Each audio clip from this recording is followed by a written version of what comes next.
All right. Hey, everyone. What's going on? As you can tell, I have a new cell phone stand to hold this camera phone in place.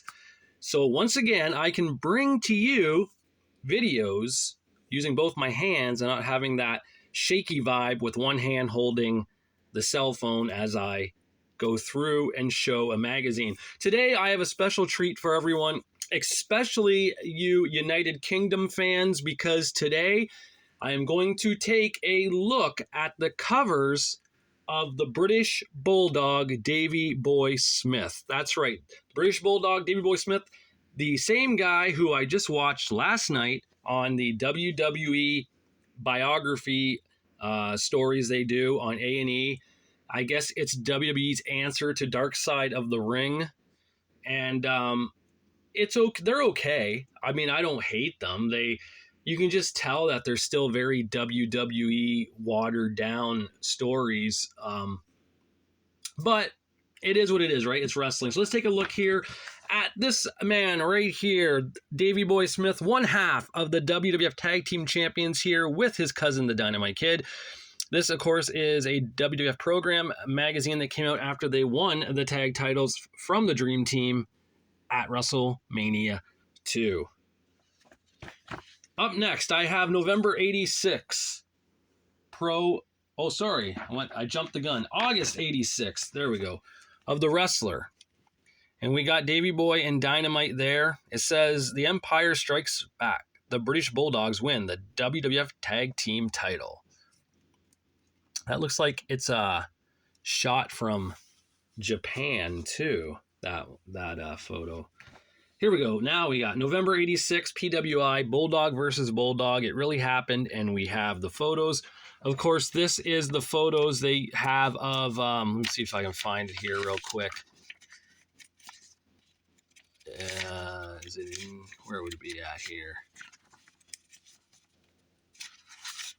Yeah, right here. All right. Stampede Wrestling when Davey Boy was maybe like 170 pounds and Dynamite was just getting on the extra vitamins, it looks like, to get a little bit bigger. So now we finally hit a WWF magazine cover. Unfortunately, it's not the best cover, but it will do because there's Davey Boy right there on this June 87. It, of course, goes out like this. So there you see both Bulldogs and Tito there. That, of course, for WrestleMania 3, where they had that big six-man tag match against the Hart Foundation and Dangerous Danny Davis. Next up, I have a WWF Program magazine, volume 188, and it's got the British Bulldog here on the cover. A good shot of Davey Boy there. Man, that was probably one of his biggest times. I know in 92 he got way bigger thanks to those growth hormones, which of course got him fired from the company, but he was looking pretty solid there. I don't know why he thought he needed to get even bigger. August 91 for the WWF magazine. We got Davey Boy right there with, no, that's not Matilda. That is Winston.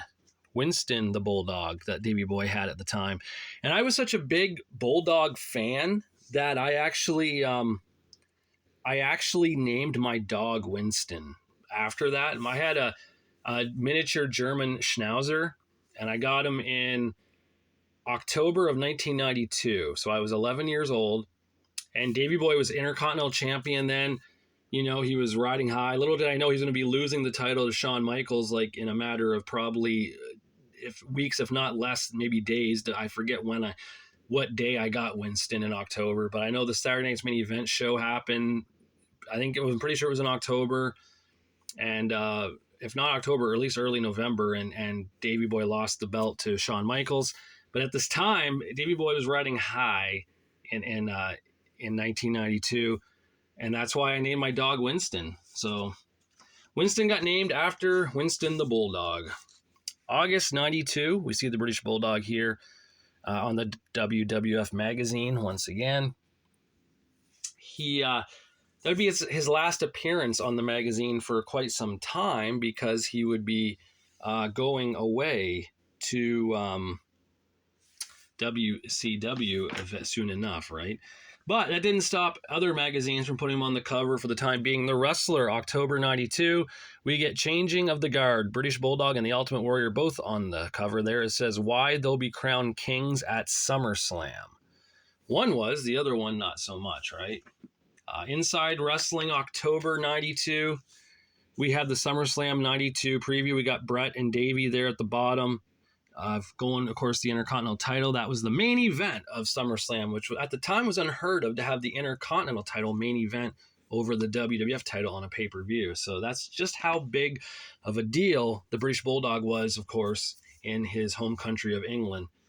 And it seemed like he always was, right? Let's be honest. I know all you UK fans out there who watch this, I know you can easily say that. I'm sure the British Bulldog was your favorite wrestler growing up. He was one of my favorite wrestlers. And I mean, I'm from Canada and I still loved watching the Bulldog wrestle and the Bulldogs. Like, I thought they were quick story. I remember one of the greatest memories I got was to get the LJN tag set of the Bulldogs. I got them in a yard sale and I was so happy just to finally have them. And another one was when I got the Hasbro toy of the Bulldog. I actually got it for a Christmas gift in 1996, I want to say it was. My mom had to order it from a store in the USA that used to be advertised in the old PWI magazines. And I forget the name of the store right now. But I remember they used to have a list of all the Hasbros, and I never did get Davey Boy. And I never had Brett either. I got Brett for my birthday that year, and then that sparked me to get Davey Boy for Christmas. So once I got Davey Boy and I had Brett, I was set, in my Hasbro figure fed. October 92 for Wrestle America. We see a photo of Davey Boy at the top right-hand corner there, again, hyping up SummerSlam. So all the after mags, the Stanley Weston magazines, they really hyped SummerSlam 92. They made sure to have Davey Boy on the cover of all the major magazines, including this one here, Pro Wrestling Illustrated, November 92, the British Bulldog hounding the Hitman. So he made the cover there as well. And that's a huge shot of him there. And as you can see, he's giving Brett a suplex right there. Now, I think that would be from the match they had in, I think it was late June or early July. They had a match, a house show match before a taping to see how they meshed together. And Brett got the win, of course, in that one. But that kind of sparked the idea to have Davey Boy wrestle Brett at SummerSlam, because if it wasn't going to be there in England, as Brett says in his book, if it was going to be held in the United States, I think it was going to be held in Seattle, Washington, or something like that. I want to say, I could be wrong, but I'm pretty sure it was that area. It was going to be Brett and Shawn in a ladder match for the Intercontinental title. So I remember that summer, from what I read, Brett had the ladder match with Shawn at a TV taping to show Vince what it was like and to show Shawn what it was like, and then had another match with Davey Boy to see how well they meshed. So thanks to going to England, we got the sweet Bulldog Brett match. That is still fun to watch to this day. Inside Wrestling, January 93. There's the picture of Davey and Brett there in the corner. It's kind of funny, right? Davey Boy wins the Intercontinental title, and that's kind of like the only footage you get on the cover is that little photo there. February 93 for the Wrestler. WWF champion Bret Hart has his five most dangerous challenges, and there is Davey Boy Smith right there. Look at some of the other names. The Undertaker, Razor Ramon, Ric Flair, and Terry Taylor. What were they thinking, trying to get Terry Taylor as a threat to Bret? That's kind of funny. Unfortunately, as we know, that wouldn't happen. Davey Boy Smith would leave the World Wrestling Federation, well, more so get fired from the World Wrestling Federation, just days before the Survivor Series, where he was supposed to wrestle the Mountie in an Intercontinental title match. That match got scrapped altogether. I believe Jacques Rougeau left the company too around that time, because he didn't return until almost a year later with Pierre as the Quebecers, and they did their tag run with Johnny Polo in 93 and 94.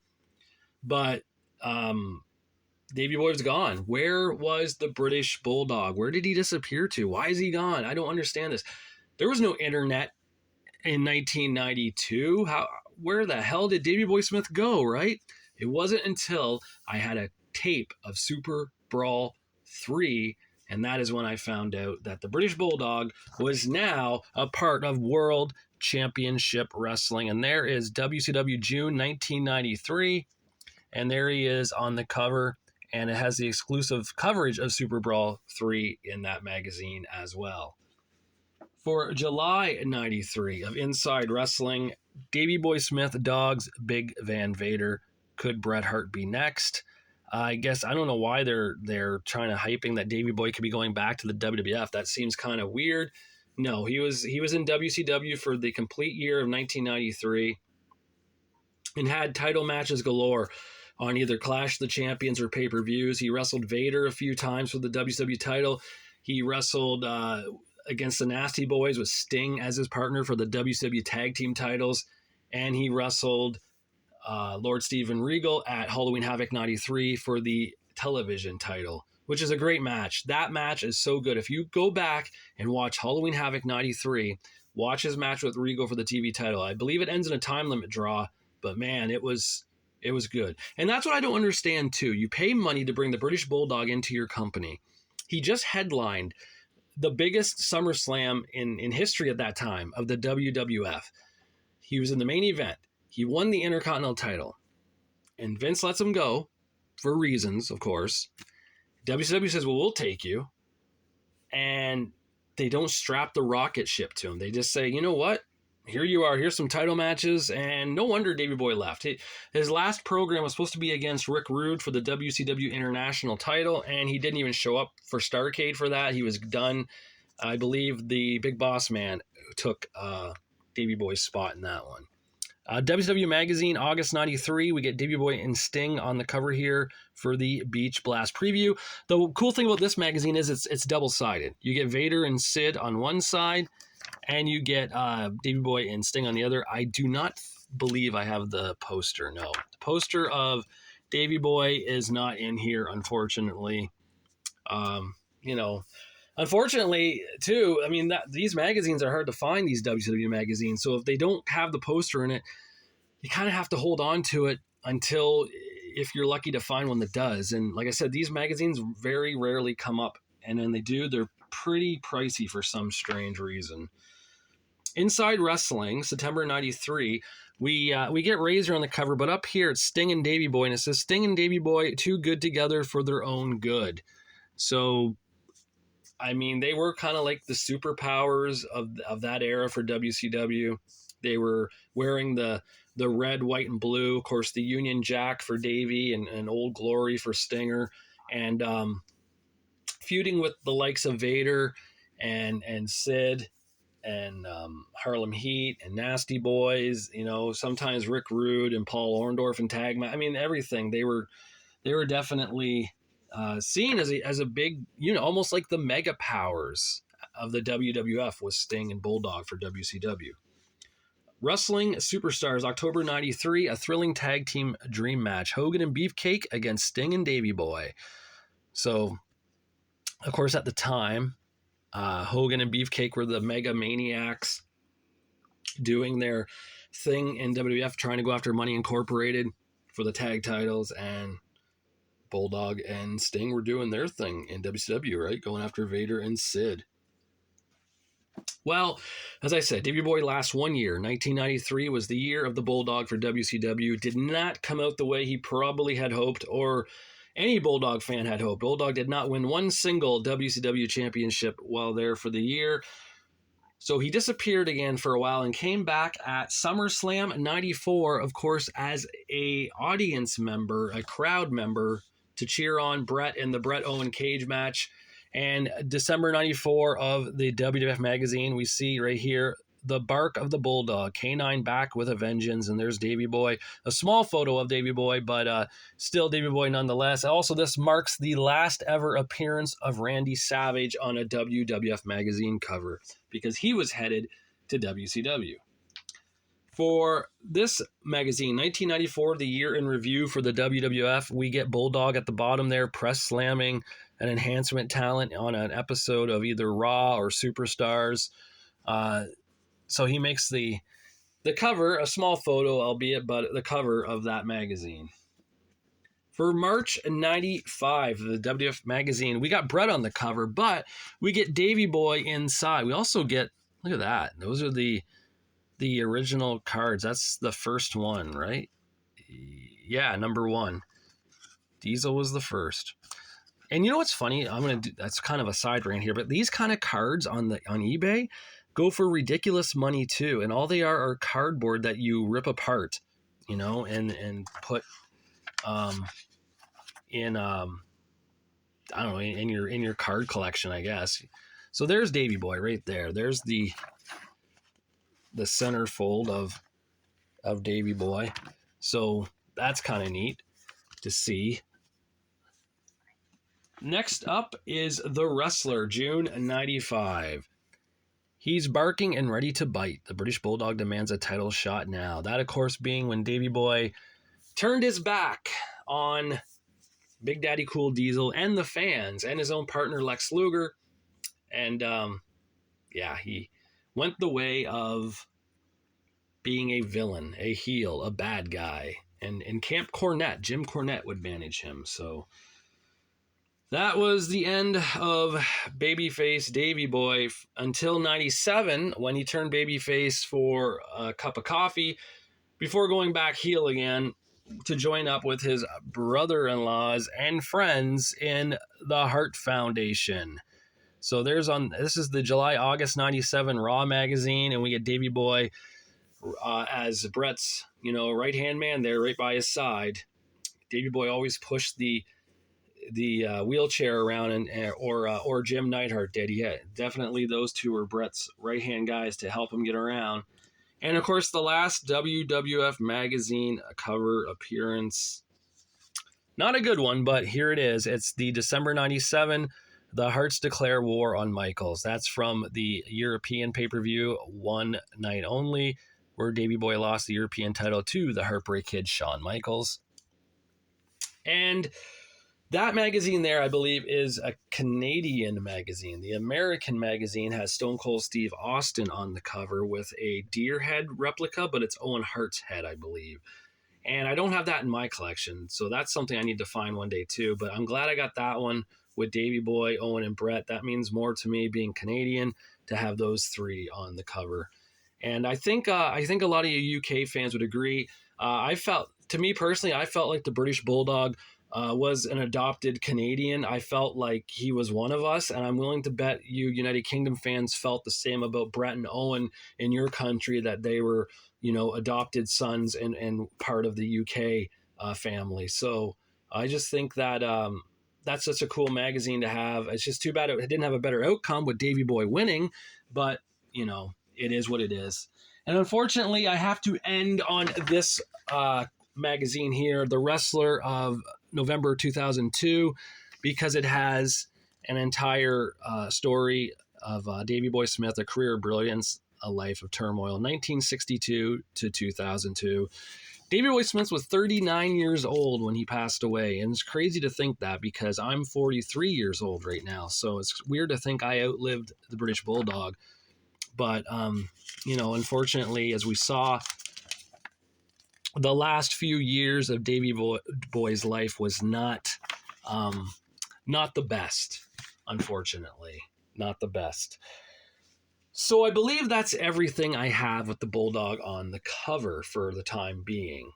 Not too bad. I mean, I feel like he could have been on the cover a lot more now that I'm looking back at this, especially considering how popular he was. Like, maybe you guys in the United Kingdom had different wrestling magazines. I think you guys do. I think you guys have some that we don't have in North America.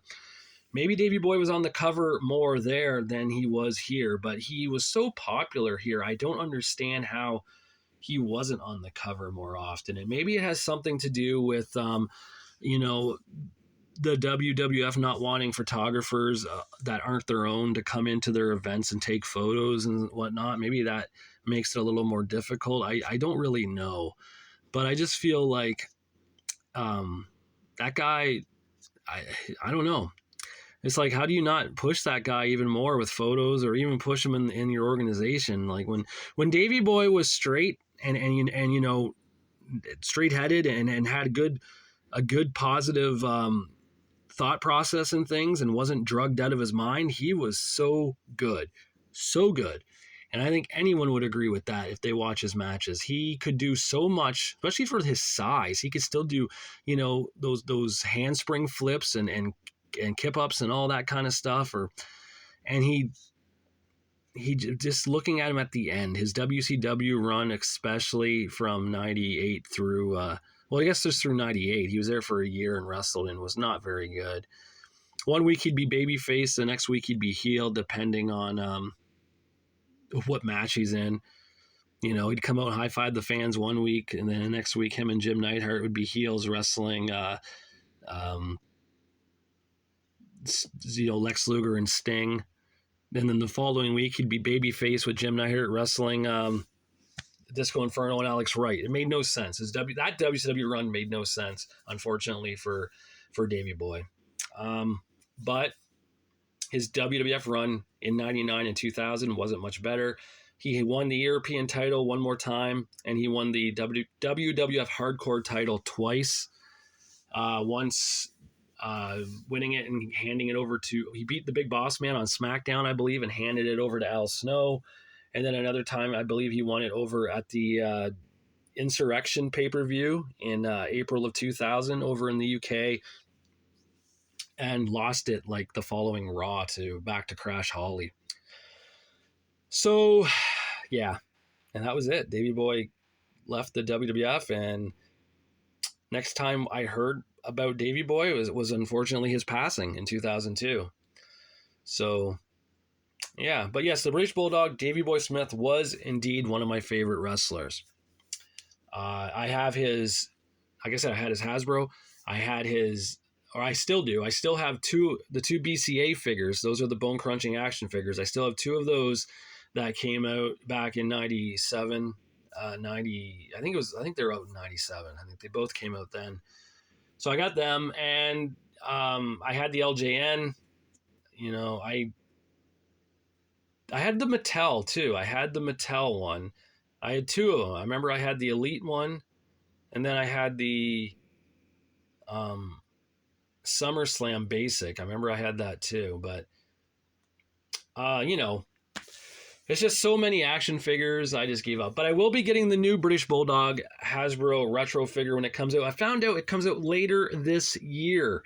That's what it says. Later this year, you can get Shawn Michaels, the British Bulldog, Alundra Blaze, and Isaac Yankem DDS in a Mattel Creations box set off their website. That will be sweet. I'll be getting those and adding them to the wall. So yes, I will have a British Bulldog Hasbro style figure once again in my collection to look at and enjoy. All right, everyone. I want to thank you all for watching this video on the British Bulldog Davey Boy Smith. Let me know your favorite British Bulldog match or moment or even interview. I mean, the guy, remember that one fan, the British Bulldog's going to win whether he wants to or whether he likes it or not? That's still one of the greatest interviews ever that fan said. Whether he wants to or not, it's like, well, yeah, I think he wants to win. I'm just saying, but whatever. It's still a great interview that little child, that fan said back in the day. Leading up to SummerSlam 92. So yeah, what's everyone's favorite Bulldog match? Did you enjoy him as a babyface or as a heel? Did you enjoy him as a tag team with the Bulldogs? Or perhaps a tag team with Owen Hart? Or maybe you enjoyed him on his own in his singles run. Again, so many eras for the Bulldog. He left a huge lasting impression on all of us fans and on even the professional wrestlers themselves, guys like Drew McIntyre and Wade Barrett and such, and even, William Regal, Steven Regal, all big fans of the British Bulldog, Davey Boy Smith, and I was too, and I'm sure a good majority of you out there watching this are as well. All right, until I do my next one, I will talk to you guys later.